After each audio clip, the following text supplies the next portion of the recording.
This is the closest I'll ever get to owning a Ferrari. And the closest I ever want to be.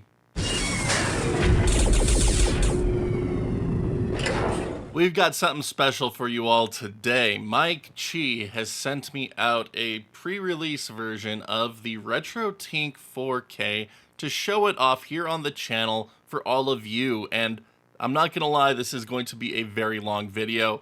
This scaler is just absolutely incredible. There is so much that it can do, and whether you are just someone that wants to play the dang game, mess with scan lines, mess with profiles, mess with sampling and phase, this device literally does it all, and it is so cool. Like, I can't get over how cool it is. And not only that, it has every input that you could ever possibly want from a retro scaling device, with the exception of maybe BNC, but it's easy enough to convert those over. But stuff from GameCube, NES, Nintendo Switch, just whatever you have that you want to put through this thing, it can just do wonders with them. And my gosh, again, I'm just geeking out about it because of how cool it is. And that's, while it is my job to try to hype things up as a YouTuber, content creator, I don't even need to do anything. This thing hypes itself up just with how cool and how awesome it is. So in today's video, I'm hoping to show you all just what to expect when the RetroTink 4K comes out this December. I'm going to take you through a nice little overlook of the hardware, getting things hooked up, and then just using the device. Like, not even as a power user, like, the things people are doing with this device are just so incredible and beyond my own comprehension of it at this moment. I've only had it about a week, but the fact that you could do it is just absolutely amazing, and I cannot wait to see where we are with the RetroTink 4K device in a year from now. But again, this video is mostly focused on previewing it and just going over what it is. We'll save the in-depth tech stuff to someone like Bob from RetroRGB. But anyway, let's dive in. So out of the box, the RetroTink 4K includes the RetroTink 4K itself, SD card for storing profiles and other settings, SD card reader, the premium remote for you to access menus, hotkeys, and different things like that, and then a RetroTink sticker. And I need to think of somewhere fun to put this guy because, yes. Now, I saw from Bob from RetroRGB's unboxing that a USB-A to USB-C cable is also going to be included, but that was absent from my box. But that's okay, I have so many of those cables that it's not a big deal. So starting with the premium remote, you can see that it has quite a number of buttons on it, and each one actually does serve a purpose. There's a ton of auxiliary buttons here that can activate certain features on the RetroTink 4K. So for example, auxiliary 2 will automatically crop 4:3 sources, from analog sources that is. But we also have power, input, hotkeys to different menu selections, and then our number buttons here are actually to select profiles that you can store to them within the RetroTink 4K menu. Navigation buttons, menu, back. The stat button is really cool. It shows you video information from the source and output, different things like that. And then we have auto gain, auto phase, and then triple buffer or genlock sync methods here. So very cool. And then of course you have quick resolution swap modes right here, and you can store some custom ones on the remote as well, I believe. I haven't tested that. And the remote does just use two AAA batteries. And if you desire, you can put a little screw in here to keep it so they don't fall out if you happen to have kids around. So cool deal. Now, the fact that Mike is also including an SD card and micro SD card reader with each purchase is really cool. It ensures that you have all the equipment you need to get the most out of your RetroTink 4K. And this one is especially awesome. It includes a USB-A port for standard PC use, or a USB-C port for tablet, Mac, different things like that. And again, it does support both micro and full-size SD cards. And it's great because an SD card is included inside the box, and it has a wonderful RetroTink 4K label included on it by default. So, very easy to get this plugged into your computer and adjust settings on the fly if desired. The SD card will also be useful for storing profiles and different types of CRT filters and things like that that you can add to them on the fly. But the SD card just goes right into the front of the unit like that and sits pretty flush with it, and it looks really nice. Now, as for the RetroTink unit itself, you can see that it is pretty large. It's a lot bigger than the 5X, that's for sure. But we have a number of cool things about this one. So, I mean, the shell itself is actually injection molded, so that's really cool. But Mike has also released all the specs for this shell, so you can custom replace it with anything you desire just using the files that he has made available. But starting with the front here, so, well, top really. So you can see that we have some ventilation here, as well as a little Tink heat sink area that goes right above the FPGA, so you can swap this out if desired, but it's just a really cool touch to have Tink here. I like the grill going all the way across, even though the only ventilation holes are actually just right here, but it just really gives it a nice aesthetic. It's very uniformed, and I like it. And then the bevels along the edges are just really nice. Like, it has a design aesthetic that really speaks to me personally. Like, I really love this. And then, of course, it just says RetroTink 4K on the front. And this is actually a really cool little feature here, too. This is actually a sliding door that lets you access composite and S-video inputs. And again, this door is user replaceable, so it's really cool. But then moving on to the side, we have our SCART port. And Mike has designed this so that anyone that is a fan of SCART, new connections can be made from the SCART cable to actually screw into the RetroTink 4K, so that way you don't have to worry about loose SCART connectors, which is a really cool touch. I've seen some demos of this on Twitter, but I don't have any personally, so it's all good. But moving on to the back, we have a lot of cool stuff here. So starting with our power port, you can see that is USB-C now. It has a very strong connector in there. HDMI in sources go in here, and then you output the RetroTink 4K from this HDMI out. I kind of wish these were swapped, but that's nitpicking to an extreme degree, and I'm really not that bothered by it once I'm actually using the device. And then moving along, we've got optical audio. So for anyone that's using a PS2 with optical audio, Xbox, or any optical source really, your DVD player, you can get optical audio in. The RetroTink passes through multi-channel audio to your HDMI out port, so you can still enjoy surround sound with this device. Now, the fun one for me, and one of the main reasons I was so excited for this device, is the VGA in port. So for all of you retro PC enthusiasts, or anyone that likes to use VGA as a main method of connecting through different adapters or things like that, full VGA support. This supports practically every input you could think of. And then it also has an audio in port for you to easily connect up your PC, or again, you could use that optical port if you're doing a surround sound setup from your sound card, if it has it. Mine sadly does not. Or rather it does, but it's proprietary, so suck it. And then of course, our last one is component video in. So even though it makes the device a lot bigger to have each port supported like this, I'm really glad to see it because it just makes it a lot easier to use for the end user, and that makes me happy. Now going back to the size of the unit itself, here's some quick comparisons here using different controllers. Let me go ahead and pull this back a bit. So here we have it with an Xbox Elite controller version 2. You can see it's good size. And for more of a retro comparison, here we go. N64 controller. You can see that that is able to take up a pretty good amount of space on there. So again, pretty decent sized unit. It's definitely a lot heftier, but again, I really enjoy it, so whatever. But yeah, here's that Xbox Series X controller with that better angle. Oh, there we go.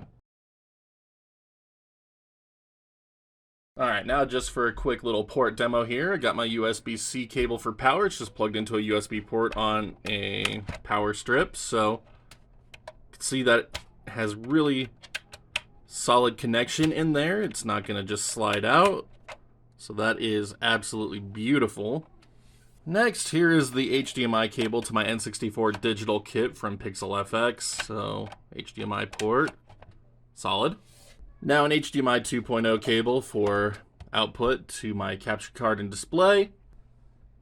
And because I didn't mention this, the HDMI output is HDMI 2.0, so it's 4K 60. Optical in. Gives you that nice, satisfying snap that you would expect. Gotta friggin' love it. Now, unfortunately, I'm not going to really be able to demo optical audio for you all, because if I have any surround sound stuff going on. It's just going to result in garbage audio on my capture card, so that's about as far as the optical demo is going to go.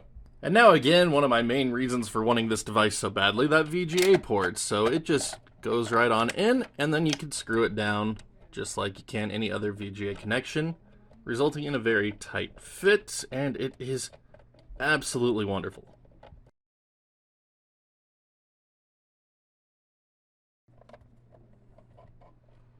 So, as you can see, that ain't coming out, not letting go. It's awesome.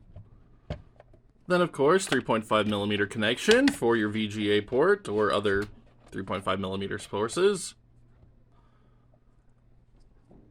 And components, so those just slide right on in. It's got enough width to handle even some of the bigger cables I've seen. So, again, you can see that there's quite a bit of space in there for you to just get most of the bigger cables included as well. And they're really solid. It's not overly tight. You can pull them out with directed effort, but they're not just going to slide out, fall out, and you are able to get them out, unlike some component stuff that has existed in the past. Now, as for that SCART port, you will see that it faces to the rear this time, unlike on the 5X, which a lot of people complained about. The SCART connection is a SCART connection, so until we get cables that actually come out into these holes, it is going to seem loose, but it's solid enough. It's going to hold your stuff in place and be good to go. And then last up, S-Video, so that just goes right on in. And again, these connectors have good amount of space in them for decent sized cable. So when you first power on the RetroTink 4K, its default profile is to just load you straight up into the HDMI port, which is great if you have an HDMI equipped system like the Mister, Xbox 360, any HDMI modded devices. So for example, here is my N64 digital. I have it set to 640 by 480, and it just pops right up. So there it is, HDMI 640 by 480. Nice and simple and easy to get going. And of course, the HDMI port can accept inputs up to 1080p. So for example, set the N64 digital 1080p here, and there it is. Once you go above that, things can get a bit sketchy. 1600 by 1200 works. But 1440p is just a bit more than the input is wanting to accept, which is fine. And so, of course, if you're just using HDMI to begin with, you can just go ahead and start playing your games as you see fit and just have a good time. But if you're playing games on a different input, it's easy enough to change over. You could just press the input button on your RetroTink 4K remote, and then move down to the input that you're trying to use. So, for example, here is SCART. And yes, I know I'm cheating by using the N64 again, but I have an RGB modded version of the N64 digital, so I mean, it works out, and you can kind of see the difference you get in the video quality between the two, which is kind of fun. But one of the nice things about the RetroTink 4K is that it can automatically detect the sync of most consoles, so as you can see, it's already loaded into a 240p profile here for my N64. It's really cool. And we'll talk about profiles more in a minute, but I just want to showcase one more thing here real quick for everybody because it is so freaking cool. So here we are loaded up into the N64 version of Resident Evil 2. So for anyone unfamiliar with this version of the game, it basically has a different resolution on every other screen, it seems. But as you can see, you are able to play through it, and it's able to quickly change between the operating modes of the game itself. So you don't have to worry about massive cutouts or anything like that while you play through it using S-Video, SCART, things like that. HD Retrovision cables. Another cool feature of the RetroTink 4K that's really easy to use that people might be interested in is the auto gain feature. And so this is just on the remote here. You'll see auto and gain like we showed off earlier, but games might look dark, so you can try turning on the auto gain here to have it automatically adjust to the source system, which is really cool. So there we go. Now we have a bit of a brighter picture there. And then you could also use the auto phase option to get the sharpest clarity possible. Run auto gain again.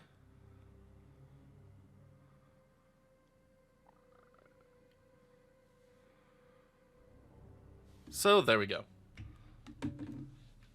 Auto gain complete. There we are. So just gives us the best possible look.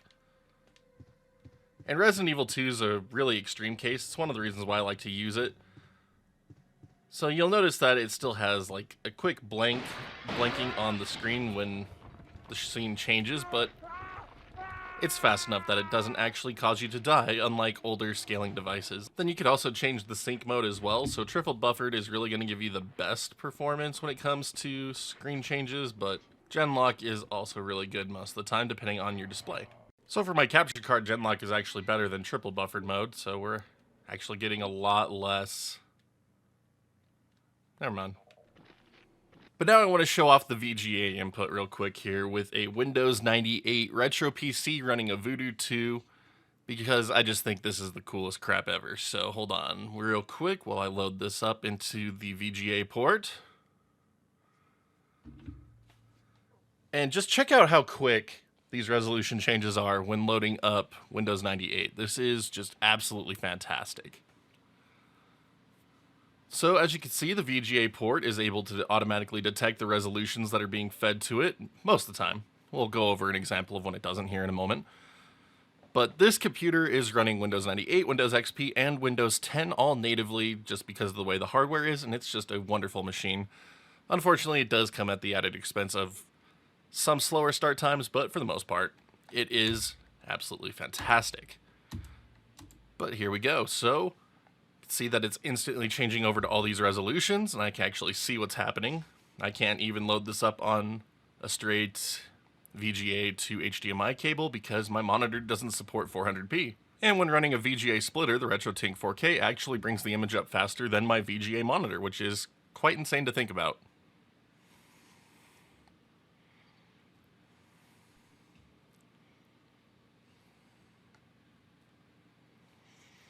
Alright, so Windows 98 has loaded and it's asking me to log into my RetroNAS server now, but you can't see any of that because of the resolution I have selected. I have the desktop set to 1920 by 1080, but that's not one of the automatic profiles that is currently loaded into the RetroTink's firmware.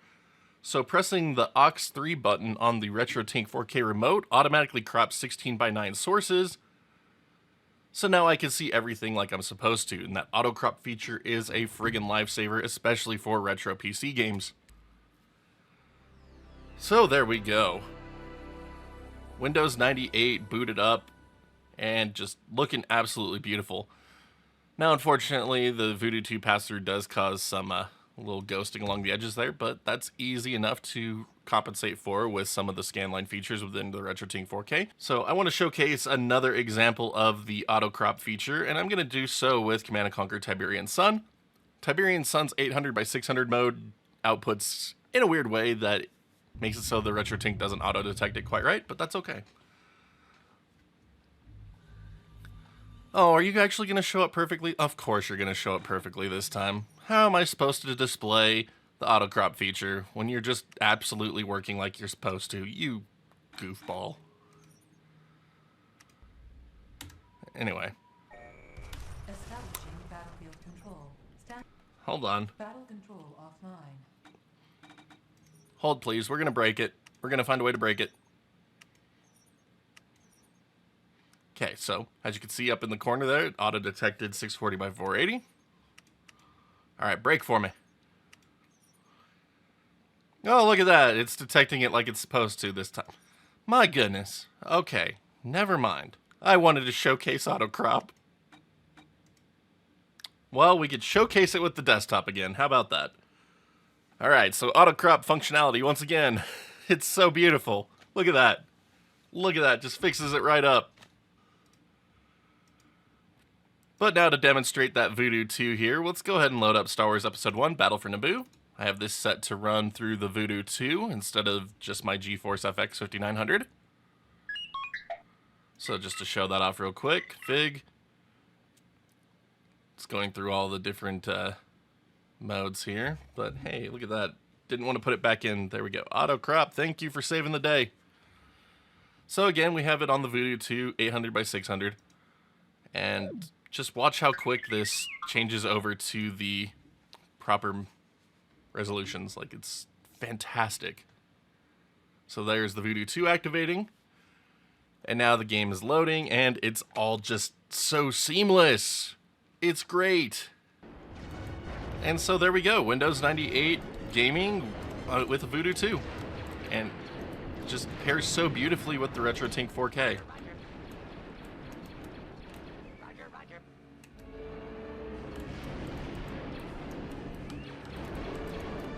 Now, if only I had my controller hooked up. What was I thinking?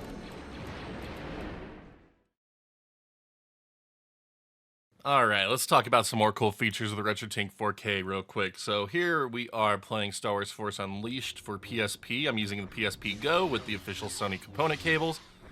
So we have that input selected for the RetroTink 4K here. And so, I mean, by default, it looks absolutely fantastic. But there's so much more we could do for the experience. So going into our RetroTink 4K menu, there's a nice Profiles tab here. And we could load a profile that is automatically included with the RetroTink 4K. So for this example, I'm going to be doing PSP. So just going to go down to Sony here. PSP component, PSP Go component. And there's a number of different options available. So just quick examples of what these look like here. So here's PSP Sharp. It completely zooms it in to fill your screen with the proper aspect ratio and scaling, so you can see it's nice and big now, but straight up raw pixels on the PSP don't look super great to me when they are full screen like this. Like, I just don't think it looks as good.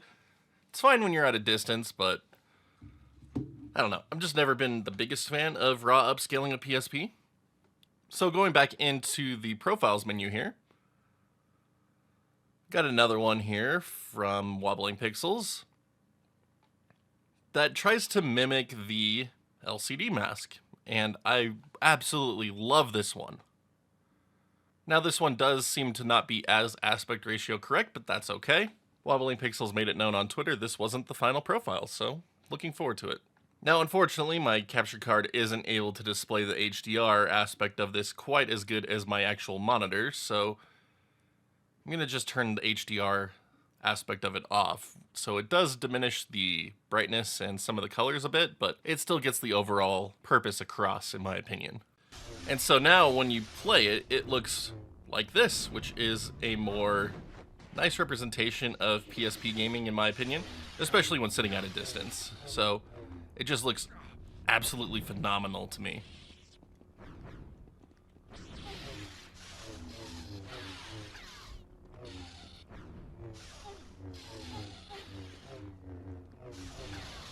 And now for another quick example of using profiles to get just a really cool experience. PS2 here. So just going to go into that profile menu. And this time I'm going to use one of the auto sampling profiles. So no matter what resolution and game you're running, it's just going to present you with the sharpest image possible. So main menu here, you can see that looks really crisp. I'm just going to run the auto gain feature real quick to get the brightness back up.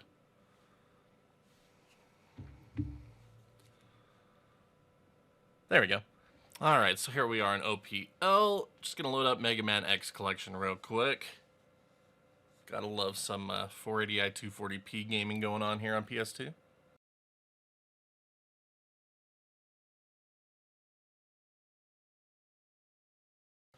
Alright, so here we are loaded into Mega Man X, and you can see that the auto sampling has just made this image incredibly sharp, with no effort on my end other than selecting that profile. So it just looks absolutely gorgeous with very minimal effort, and that's one of the greatest things about this device. Actually makes it hard to tell that this is actually the PS2 version of this game compared to the Super Nintendo version. It's just fantastic. Perhaps one of my first quick compare episodes should be between this version and the GameCube version, because the poor GameCube version of this game did not run at 240p. Well, I mean, it kind of did, but kind of didn't at the same time. And awful filtering. Thanks, Capcom.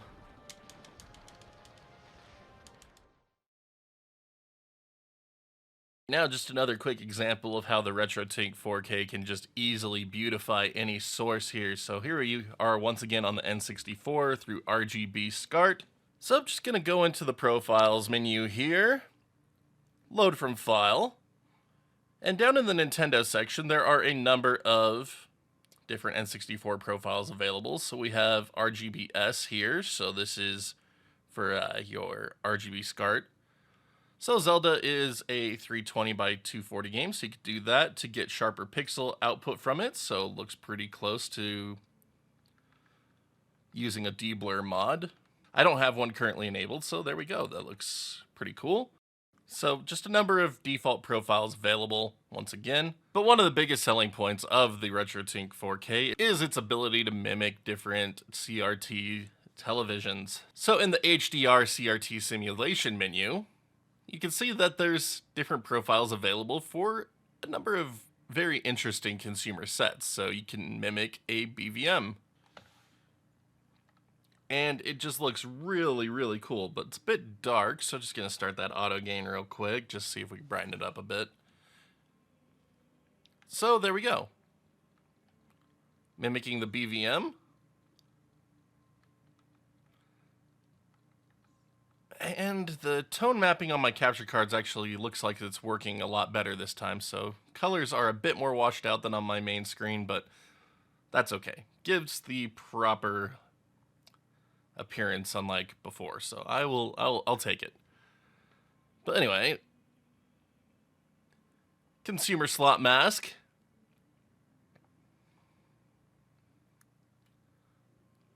Consumer Trendtron. I love this one. It is so friggin' cool.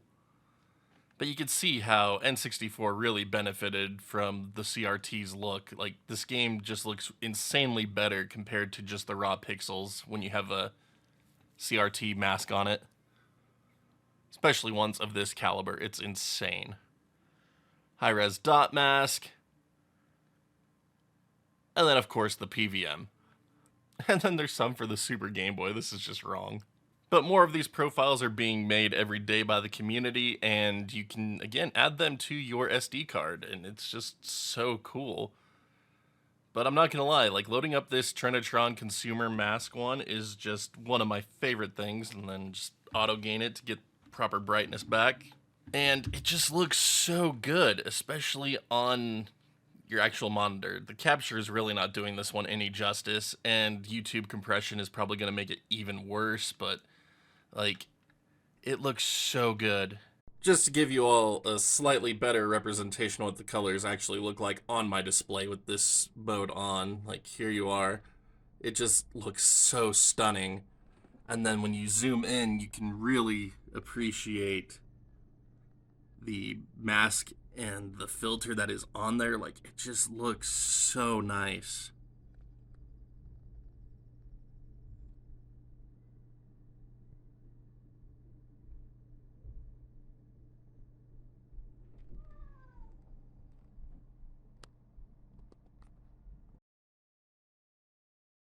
All right, how about something a little bit more modern? So here we have Metroid Prime Remastered on the Nintendo Switch. So, being able to play Switch games in a native 4K output's pretty cool, but I must admit that one of my favorite things to do with 1080p systems now is to add an aperture grill to them, because that's just my thing. So, I like to come into the HDMI output menu here. I'll turn on VRR.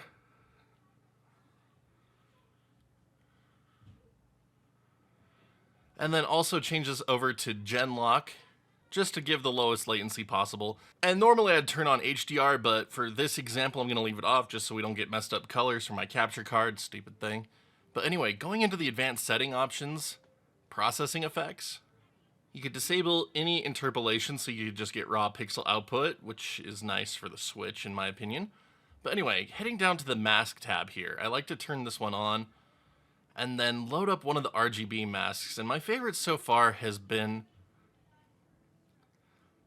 let's see here, which one was it? Is it this one? This one's pretty good. I don't think that's the one that I'm looking for right now, though. There we go. So this grill is the one that I really prefer for Switch at the moment. It's a little too strong for my taste just because of the brightness decrease, so we could just lower the strength on that a bit, just give it a nice hint of it being there without actually being there, and then we could also turn on scan lines if we want to just increase the effect a bit more.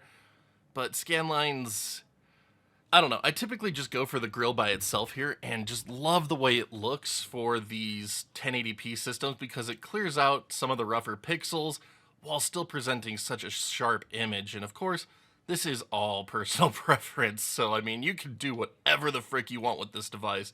This is just something really cool and easy to do for the Switch that I think just makes the system look so much better as a result. And just absolutely love it.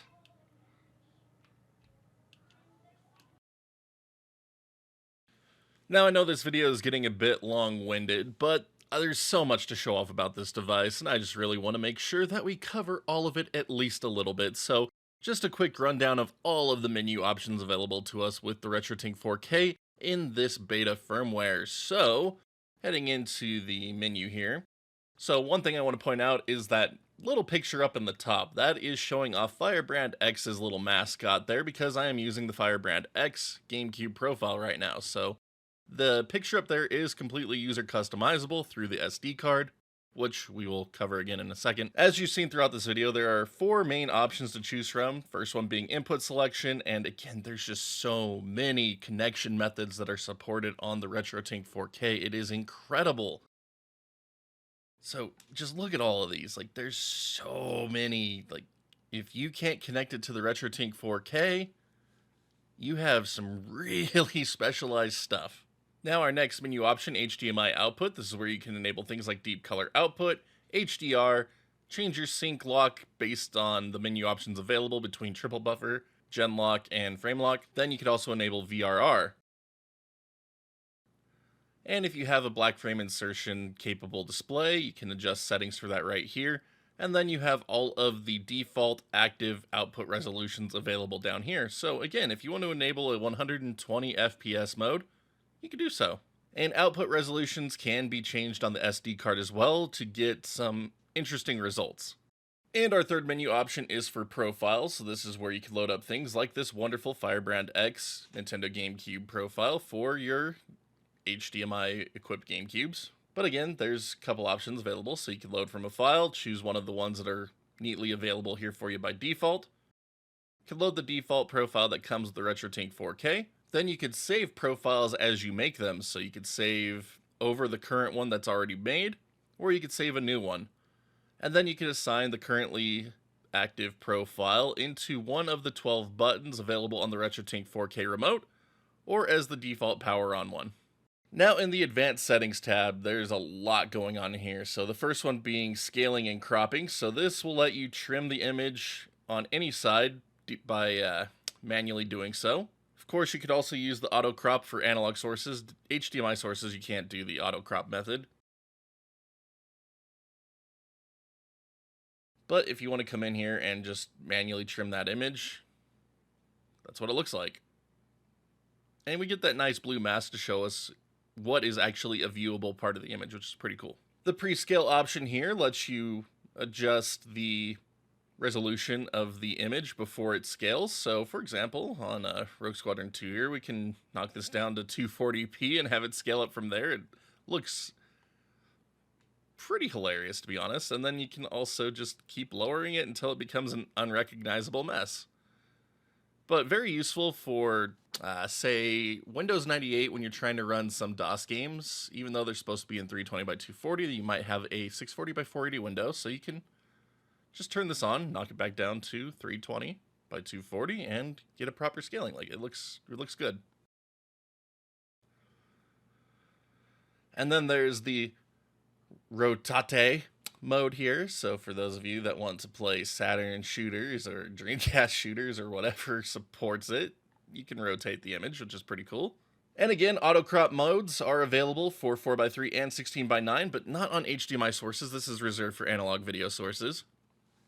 But you can also adjust the aspect ratio for your scaling, so you can just stretch things to full 16:9 if you want. And then you could also manually adjust scaling to fit your needs.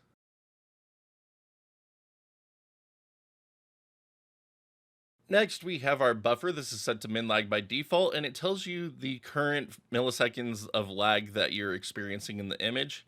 So when you're messing around the menu, it goes up quite a bit, but you can also choose between half a frame, 1 frame. Min lag gives you the best results, so definitely the one I like to stick to. And now for that masking color. So you see how the background's blue. If you want to change that to a different color just to personally suit your needs, that's where you do it right here.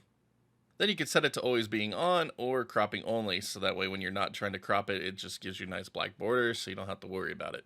Now the processing and effects menu is where you're going to apply different effects to your image. So there is the interpolation methods. So bilinear sharp gives you a nice smoothed out appearance for your pixels while remaining a sharp presentation for them. Of course, you could turn these options off. Then there is medium, standard, soft, cubic, Lanczos, sync, or you could just disable it entirely.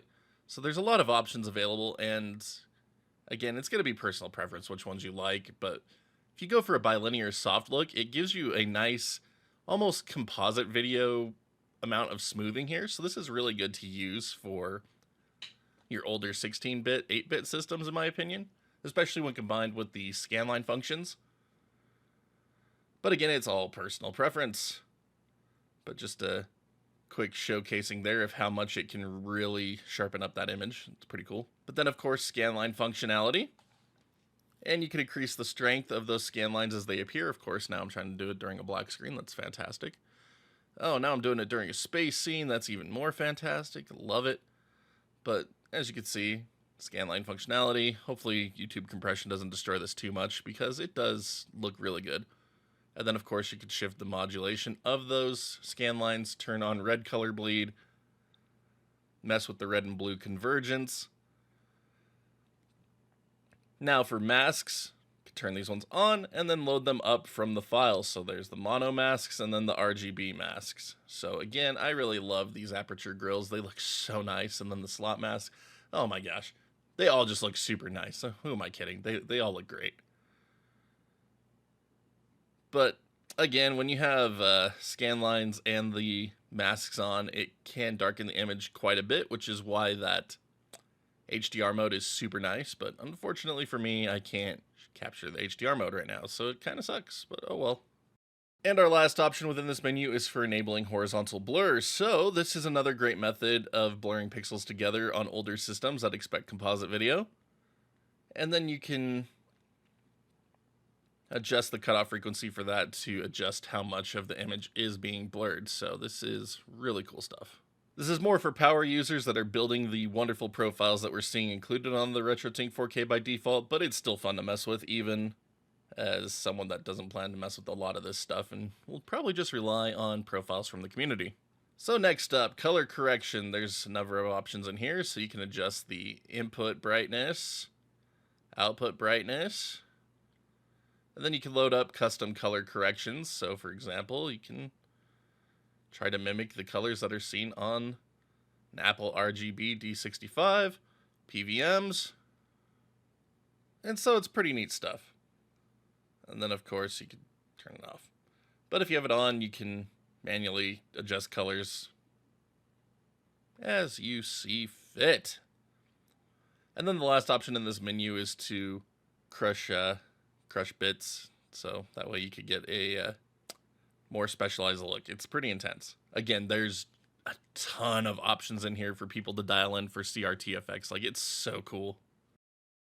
Black frame insertion. So this is the menu where you'll be able to manually adjust all these. The BFI control was also available in the HDMI output menu, but we have more options within here for color and blending modes.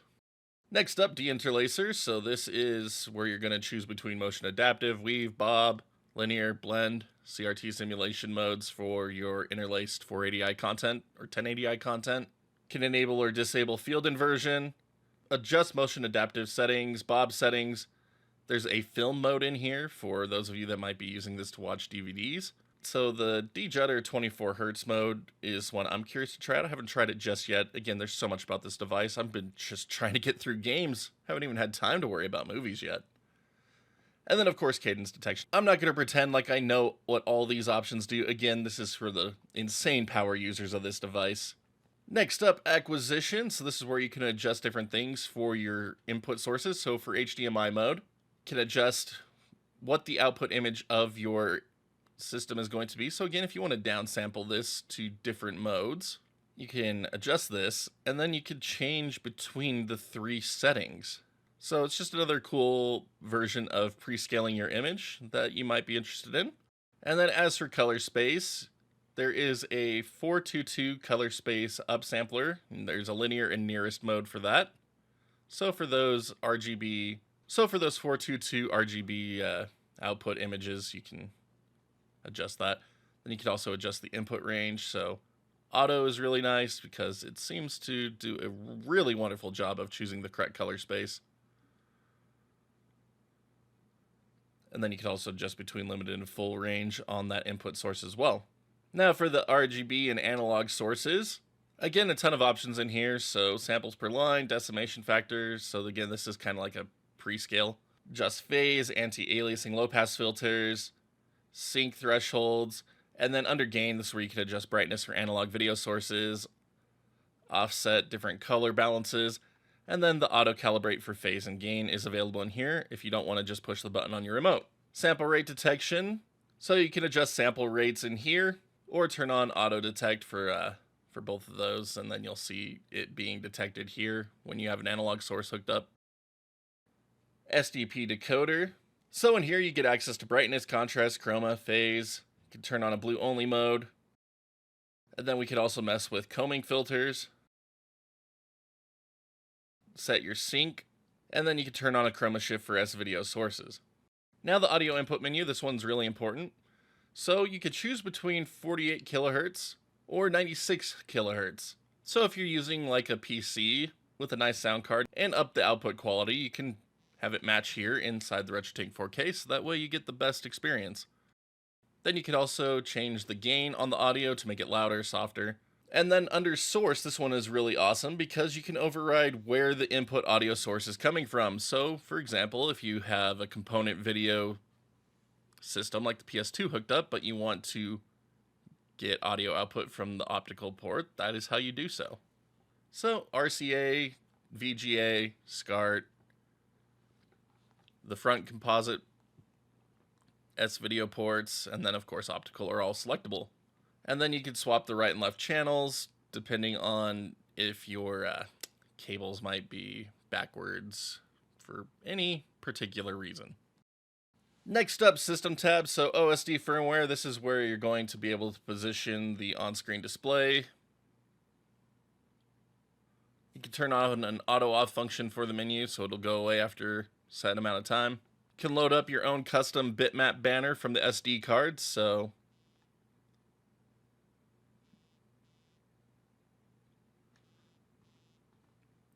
again, you can add your own in here and be able to load them up, which is really nice.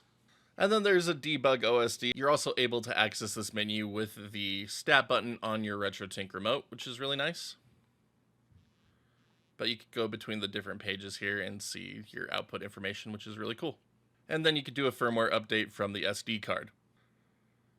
Status, this is that same menu we just saw inside that last menu. Again, you can just press the stat button and see this as well. Diagnostic console, so this will show you all of the different things that have been happening on the RetroTink 4K side. So you can see that it saw me opening those different color values and then changing the audio sample rates.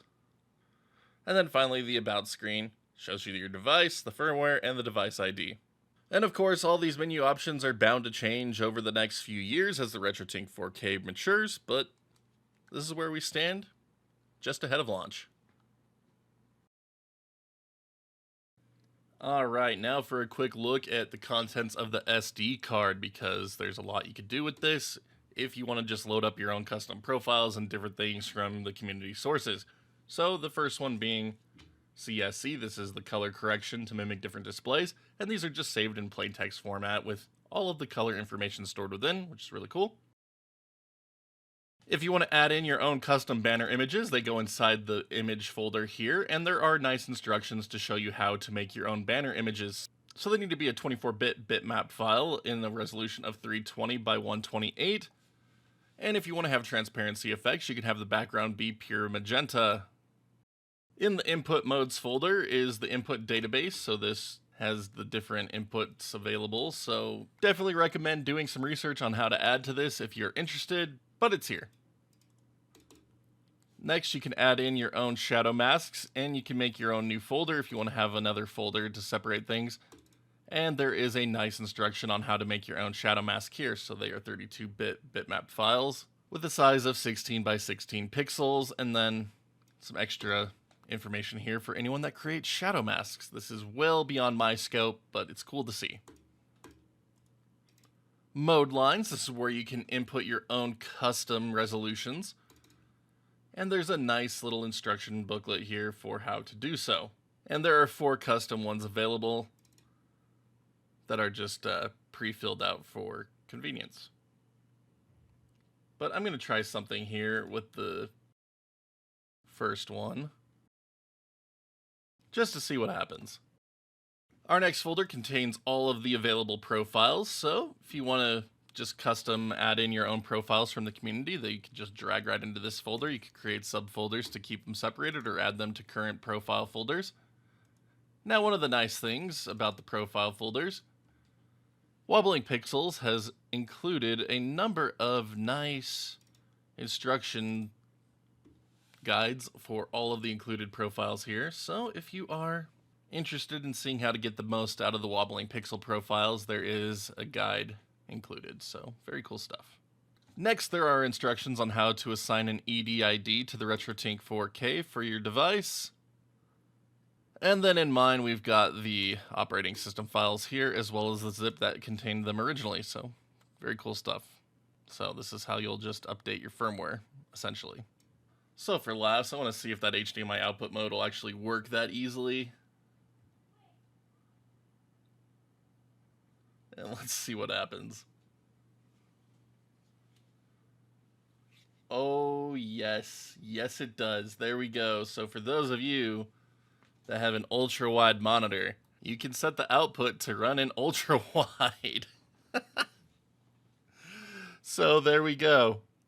Example of a custom mode line.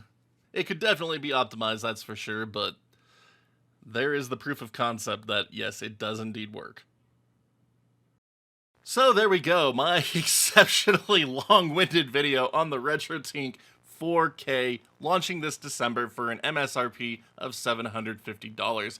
Yes, it is not a cheap device, but what you are getting and the amount of work Mike has put into this and will continue to put into this is definitely more than worth the cost, in my opinion, especially since we don't have to worry about any hidden fees or locked features, which is just going to be good.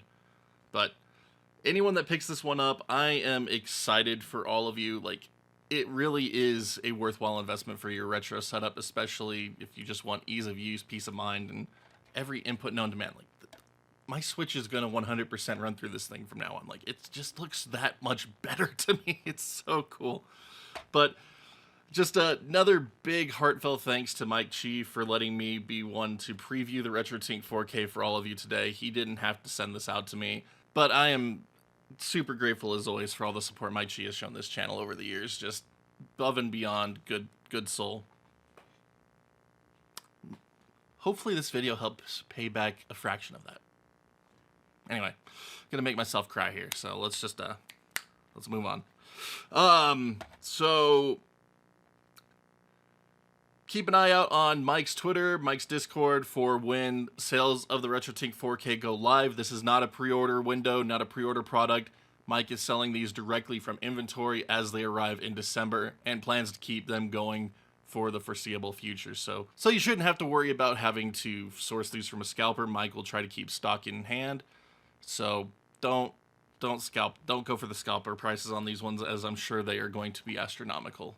And again, the device is super worth it.